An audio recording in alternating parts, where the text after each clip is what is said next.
வணக்கம், வாழ்க வளமுடன்.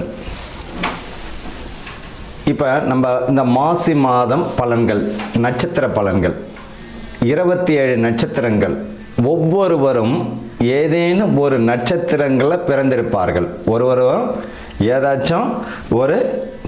ஏதேனும் ஒரு நட்சத்திரத்தில் பிறந்திருப்பார்கள். அப்படி ஒவ்வொரு நட்சத்திரத்திற்கும் ஏதாச்சும் ஒரு குணாதிசயம் உறுதியாக உண்டு. ஏதாச்சும் ஒரு குணாதிசயம் இருக்கும்.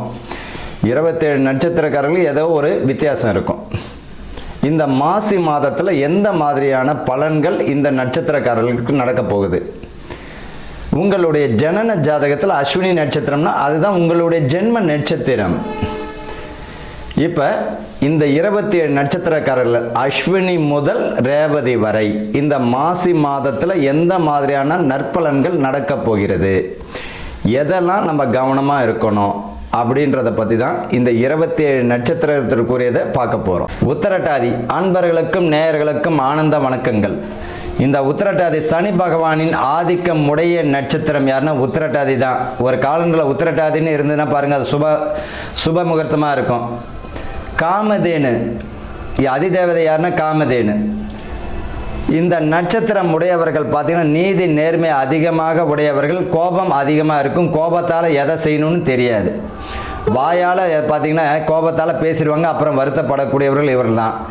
நண்பர்கள் விஷயத்தில் கவனமாக இருக்கணும். உடல் ஆரோக்கியத்தில் மிக கவனம் தேவை. பிள்ளைகளால் மன சங்கடங்கள் சச்சரவுகள் வரலாம், அதில் கவனமாக இருக்கணும். கூடா நட்பு கேடு தரும். நண்பர்கள் விஷயத்தில் கவனமாக இருக்கணும். தேவையில்லாத பழக்கத்தை விட்டு ஒழிக்கிறது நல்லது. குடும்பத்தில் ஒற்றுமைக்குரிய பாக்கியம் உண்டு. பிரிந்த குடும்பம் சேர்வதற்கு பாக்கியம் உண்டு. வீடு பார்த்தீங்கன்னா கட்டி முடிக்காமல் அறகுறையாக இருந்தாலும் கட்டி முடிச்சுங்க. பழைய வீடு புதுப்பிக்கக்கூடிய வாய்ப்புகள் உண்டு. நகை வாங்கக்கூடிய அம்சம் தரும் இந்த மாதம். அதே போல் திருமணம் வயது உடைய பிள்ளைகளுக்கு திருமணத்திற்குரிய பாக்கியம் தரும். இந்த 60 வயது தாண்டிய பெண்களுக்கும் சரி ஆண்களுக்கும் சரி உடல் உபாதைகளில் கவனமாக இருப்பது நல்லது.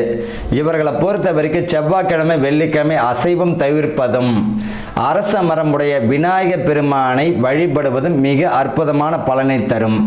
வாழ்த்துக்கள். வாழ்க வளமுடன்.